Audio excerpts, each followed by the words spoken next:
What is up, Xaliter here. We're going over additional tips to help beginners start out in Outward Definitive Edition. Outward is a tough game that does not hold your hand at all. When I first started playing Outward, I just wandered aimlessly, only to be beaten up by enemies in the starting region. I hope these tips help you and give you a little guidance in your journey. Later on, I also have a bonus tip to address a common problem.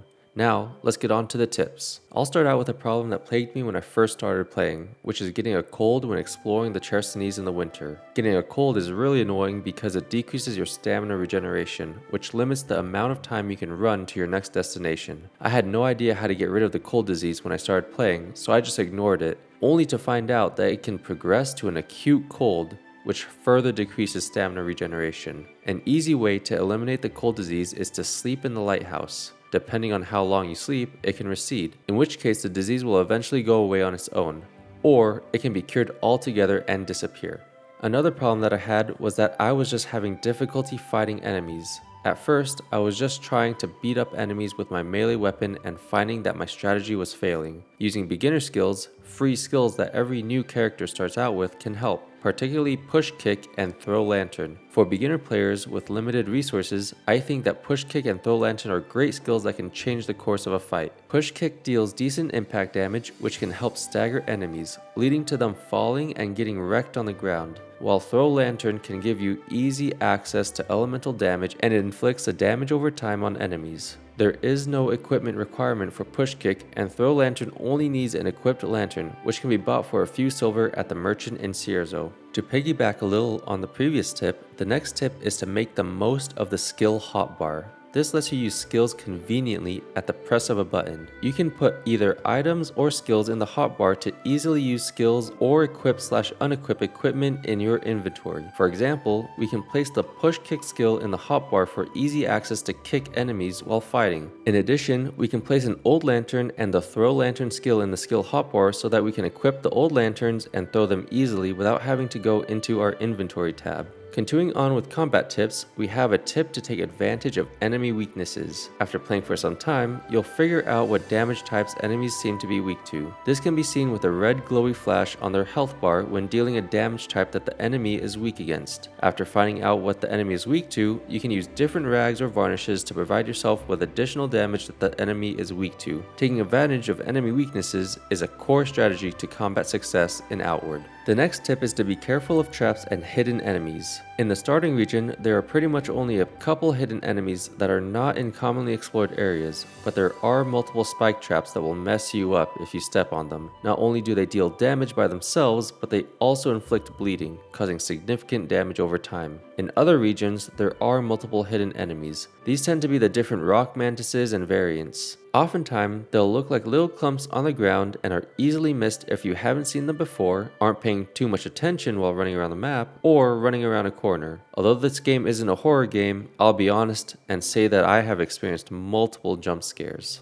Cooking food and crafting potions is another way to get a leg up on your enemies. These can provide you with a variety of great buffs from health/stamina/mana regeneration to damage bonuses to increased defenses. One thing to note is that food will eventually rot, but potions will not. In the starting region, my favorite combination of food is, and I apologize if the pronunciation is off, hot au feu de pirate for mana regeneration and some health regeneration if not eating the meat stew, miner's omelet or ocean fricassee for the stamina regeneration, and meat stew for health regeneration. The ingredients for these recipes are relatively easy to obtain. Potions that I like to use in the starting region are the Life, Astral, and Warm potions. The ingredients for the Astral and Warm potions are easily obtained in the Chersonese. The Astral potion provides a nice way to replenish mana, and the Warm potion makes it easier to keep you warm when exploring during the cold Chersonese winters. The ingredients for the Life potion are not as reliably obtained. Another tip to help you survive in the world of Outward is to get mana early. A bunch of skills are locked behind getting mana,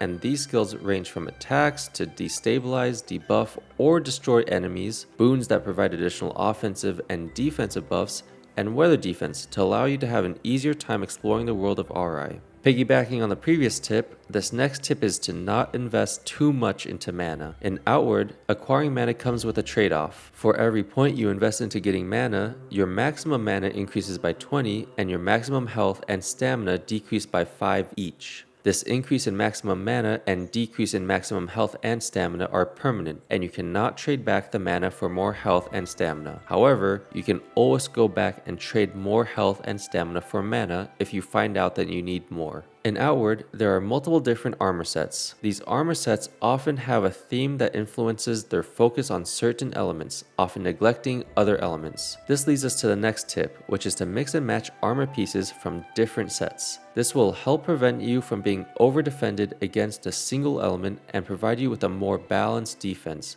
which can help you when exploring the overworld and dungeons with a variety of enemies with different damage types. However, this tip is primarily for beginner players who are wandering around the world. Later in the game, when you are more established and are planning a journey to fight a certain tough unique enemy or boss, it can be helpful to alter equipment to focus on the damage type that they deal. If you are like me, you most likely have problems with inventory management. I tend to like to hoard objects and have a hard time dropping items as they can be used later or sold. However, this leads to being over-encumbered, which decreases your movement speed. In the event that you are over-encumbered and run into an enemy, dropping the backpack and running away is a valid strategy. But after successfully running away from the enemy, how are you supposed to find your backpack? While you may know the general location of the backpack, it can be hard to pinpoint its location, especially if there's a bunch of shrubbery or if it is dark. Well, you can look up at the top of the screen and it will show you the location of your last equipped backpack. This can be useful in a variety of situations,